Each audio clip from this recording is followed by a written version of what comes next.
Hey guys, Sleepy Reader here, Damien. I'm going to do a rundown of my comics from last Wednesday. I actually picked them up over the weekend and read them on Monday and Tuesday. And won't be seeing this Wednesday's comics probably till this weekend. Just very busy. Painting my garage, amongst other things. I'm showing you the splatters of paint on me. So yeah, I'll just go through what I've got. I'm not sure if I have a lot to say, or maybe I do. Not sure. Whoa, that was a loud bang, no doubt. I picked up Ghost Zero. I liked the cover. First glance at the art looked pretty cool. By Phil Noto. I feel like I should know that name. I feel like I've probably run across his art elsewhere. And I thought I was picking up the beginning of a new creator-owned comic. The art's by Phil Noto. It's written by Kelly Sue DeConnick, a name I've been seeing all over the place. She's about to take over Avengers Assemble, and she's writing Captain Marvel and doing this.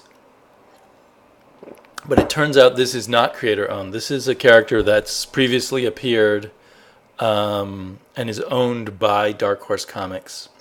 And not only that, this issue 0 is actually a reprinting of 3 short stories from, Dark Horse Presents, which is kind of a bummer because I was about to order the last 5 or 6 Dark Horse Presents from In Stock Trades, who sells them quite cheaply, like for $4 a piece. And so I was going to order those because I like those anthology books, and I probably still will order them. But it's a kind of a bummer that I already paid twice, or will end up paying twice for these ghost stories, particularly because they're not that good. They're very flat and kind of empty feeling. The one thing she does well, the writer, Kelly Sue, is create this relationship between the two guys. One of whom is a bit more of a phony, but he's also the kind of dominant one. The other one, I guess, has a drinking problem, but he's kind of our point of view character.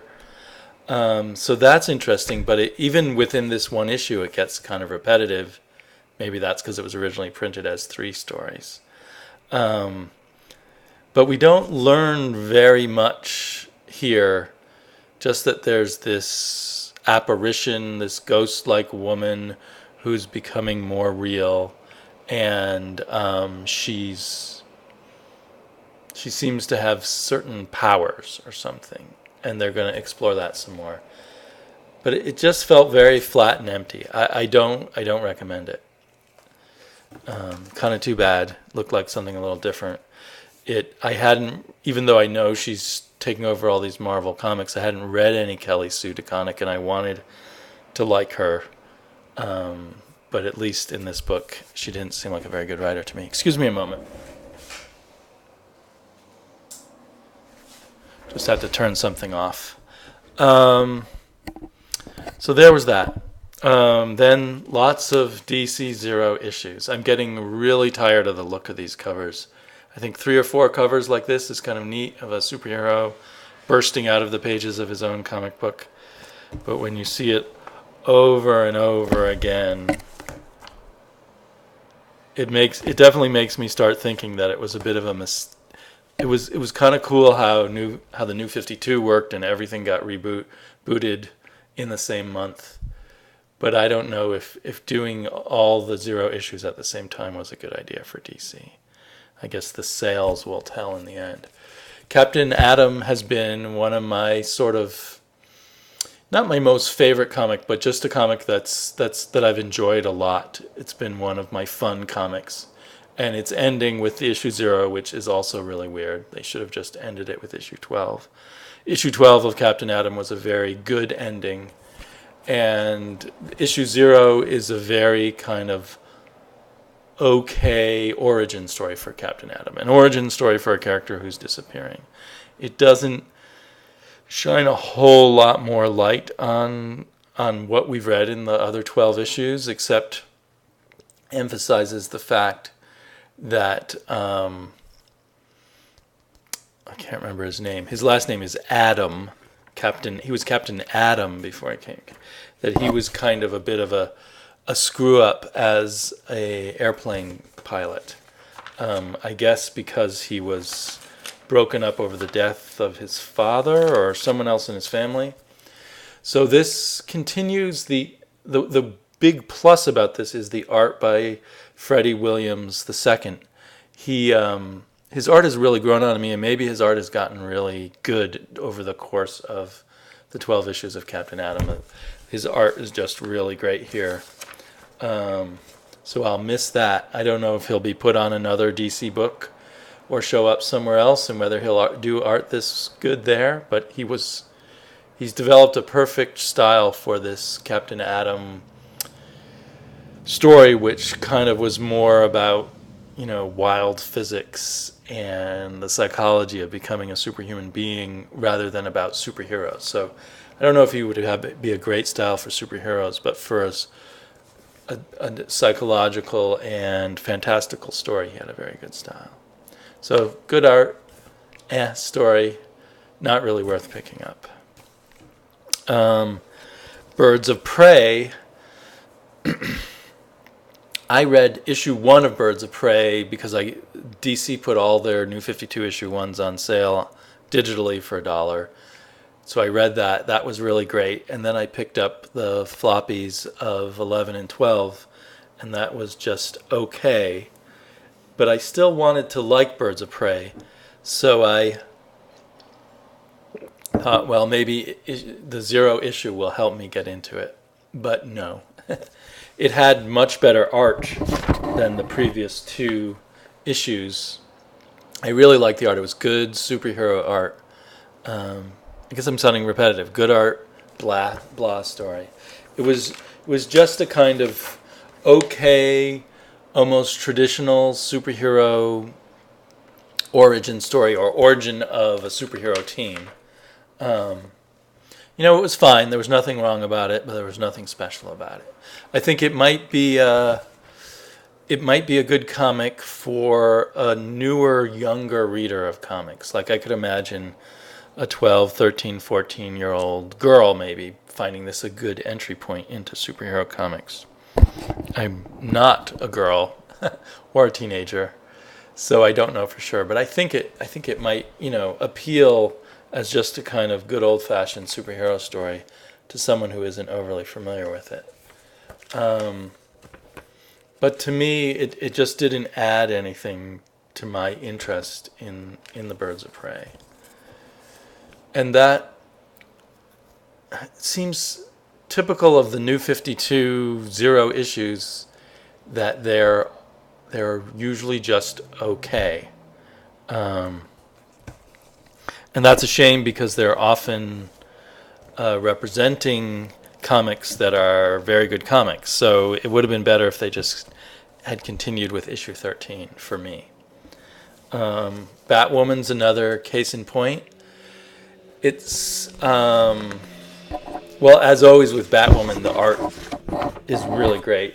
Most of it's done in this simpler style, although still beautifully and perfectly drawn, but the less detailed style, kind of that David Mazzucchelli kind of style, from Batman Year One, for lack of a better way of describing it. And maybe they were thinking of Batman Year One since they're doing kind of a origin story. And it's an okay origin story, but it doesn't tell me anything that I feel I need to know, and it gives me just a slightly different angle on stuff I already know. And all of it is done through these first-person captions. It's all written as a letter to her father, and it's almost like a prose poem or something. And it's okay, but it's not deeply involving.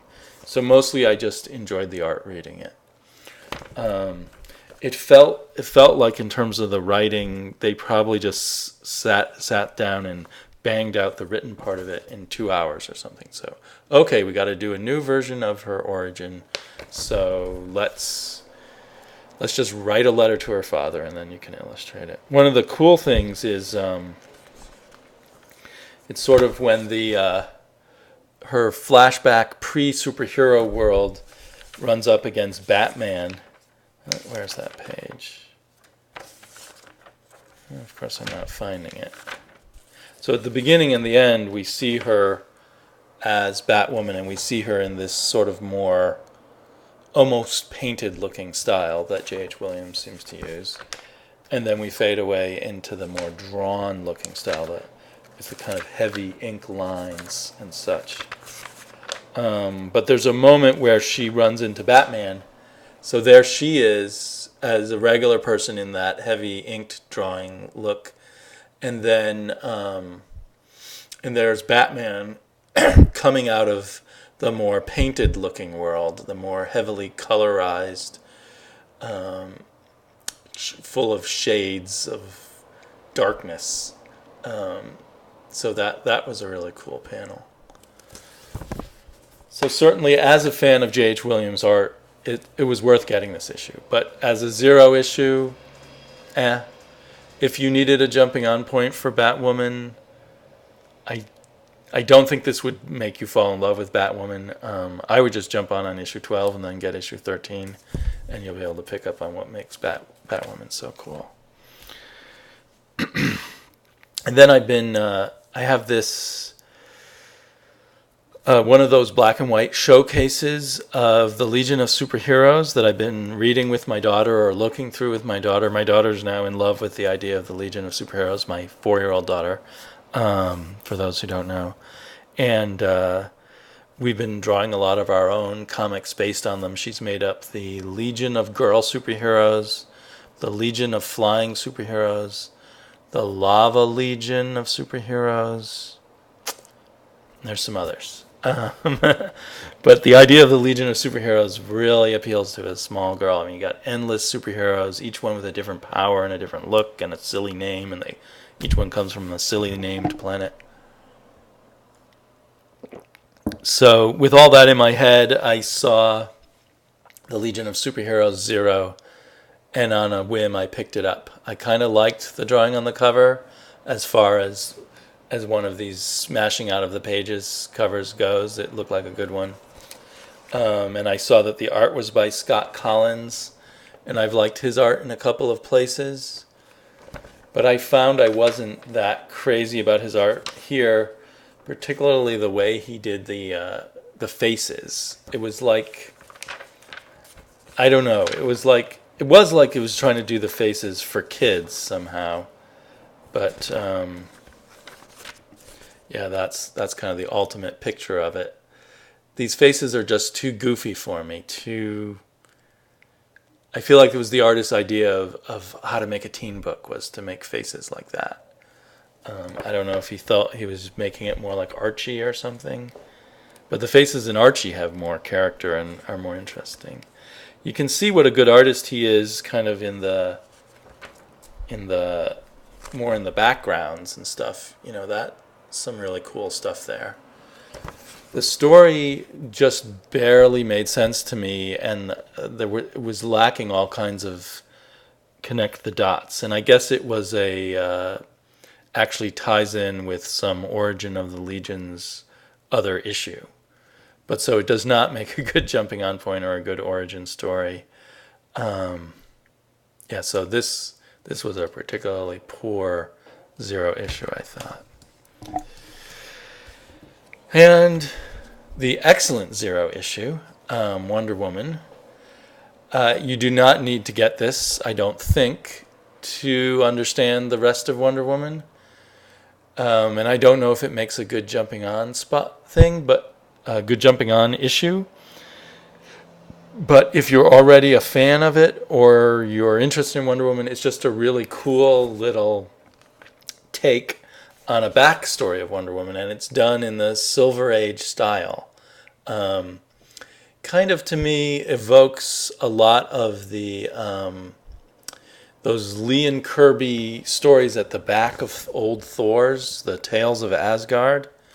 So it's like a Tales of Asgard story expanded into a 20-page story. The art is incredible, and they use lots of captions the way they used to, and the captions usually tell you stuff you could have figured out from the pictures But it's funny. I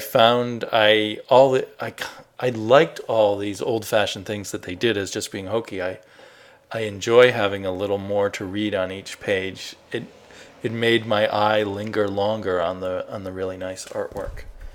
But it's a clever backstory about Diana, Wonder Woman, as she was growing up. And if you've been reading Wonder Woman, you know more about her background than she does herself at this point. But we learn about war training her, and we just get a sense of the kind of person she is, even as a young girl. A kind of plucky, brave, eager to please her mother, wanting to do good kind of person, and it's very effective. So I highly recommend this issue. It is interesting to me because I feel like when I've been reading the main Wonder Woman story that I thought she's only supposed to be in her early 20s. But this gives you the feeling that her childhood, when she was 10, 11, 12, when this story takes place, was a really long time ago. Especially because war, the god of war, looks so different. Even his beard is completely gray in the current storyline. So I don't know. That's a real picky little thing. I guess I could potentially just go on and on about how much I love this. The Minotaur looked really cool. The resolution to the story was really, really nicely done. So yeah, a full, satisfying story. It would help if you already know a little bit about Wonder Woman, but you could probably read it and enjoy it without knowing anything about Wonder Woman. You would have to sort of understand that it's being done in a purposefully retro style. But I think that's not too hard to guess at. It's funny, at the beginning... Oh, no, that's kind of a spoiler if you haven't already read the Wonder Woman trades. There's a funny thing in the very beginning telling you what Wonder Woman doesn't already know in the story, and says, not even us. Anyway, I'm avoiding spoiling it, so I forget I can't read that joke. Finally, I got Daredevil number 18. Everyone's mentioned what a mind-blowingly cool cover that is. This cover could probably be on any Daredevil issue. It doesn't tell us anything about this story, although the mood of it is a little more disturbing than other Daredevil covers, and this is a more disturbing issue. It's very good. I love the artwork, which also has kind of a retro feel, but in just a really good way. Where was I? What was I going to say? Pardon me. But yeah, it has a darker mood than the previous 17 issues of this run of Daredevil. And Daredevil's beginning to lose his mind, apparently. I'm curious to see where Mark Waid is going with this and what twists he's going to bring us, because there's 3 or 4 twists in this issue, starting with the return of Matt Murdock's Daredevil's ex-wife, who's supposed to be in an insane asylum, and she has no memory of that, and she thinks they're still married. And then some other weird stuff. It's fun. It's sort because we're sucked right in with Matt Murdock about what is real and what isn't real. It's done really well. So continues to be a really good book. I do kind of hope that Daredevil doesn't permanently sink back into darkness,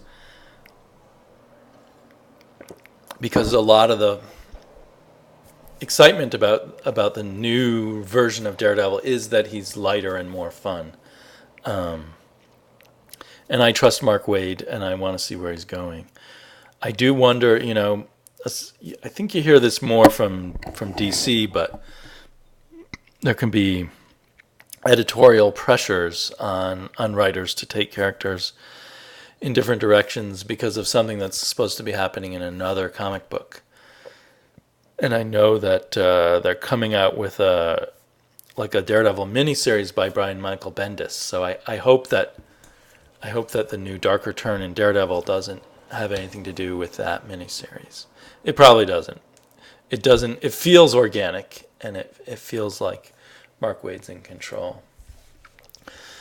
Another thing I've been reading, which has been really nice to have, particularly when I can't get my comics as quickly as I want to, is one of our fellow community members has very generously given me a lot of digital codes.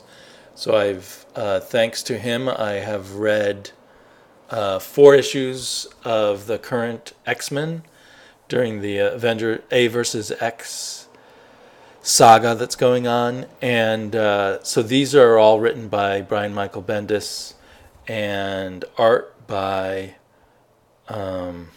Walt Simonson, who is one of my favorites. But the art by Walt Simonson is a little... It just doesn't... I don't know. It doesn't seem like he's best suited for doing the Avengers, or not these Avengers. There's something he's trying to do here that doesn't work entirely for me. Maybe he's trying to make his artwork fit in a little more closely with the style of John Romita Jr. Could that be it? I don't know. But for 3 of the 4 issues, I thought Bendis was doing really good stuff, really good little side stories to go along with Avengers versus X-Men. And each one was done in a different sort of style, a different technique, and covered a different aspect of the whole thing. So I thought they were really good in terms of the writing, and I didn't hate the art by Walt Simonson. I mean, I thought there was lots of cool stuff, but there just seemed something off with the Walt Simonson art. But then the most recent issue, I think is it number 30? Yeah, issue number 30 is a solo adventure of Hawkeye and Spider-Woman, who are apparently in a relationship. I didn't even know that. And it's the idea, the sense that it's supposed to be a tie-in with Avengers versus X-Men. It's like, what are the other supervillains doing while the Avengers versus X-Men is going on? So we get some supervillains led by, what's his name? Now I've forgotten his name. This guy. I'll remember his name as soon as I'm done recording. He's pulling off a heist. Spider-Woman and Hawkeye come in and stop it. And the whole issue is them beating up the bad guys while they squabble about their relationship.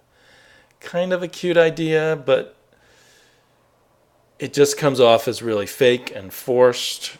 You don't really believe any of it while you're reading it. And you don't get it all involved in the fight that's going on. You're kind of, that it's, since they're so busy fighting about their relationship, they're going to have no problem beating the bad guys, and that's exactly what happens.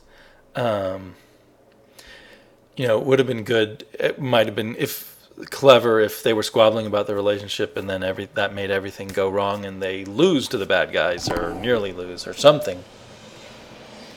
But there's no twist like that.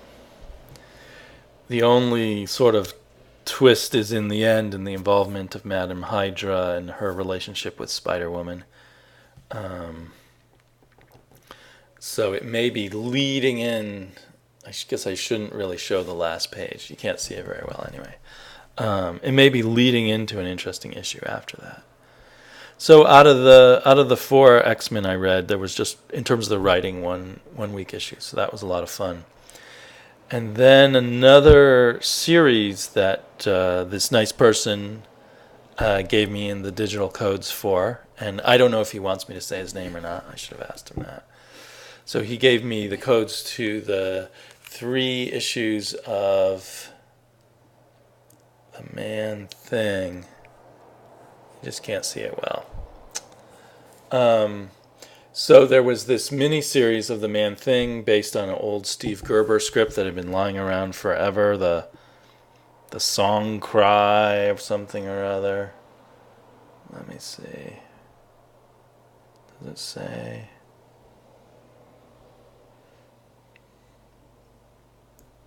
Yeah, I'm not even finding the title anywhere. So it has the Man-Thing looking really weird.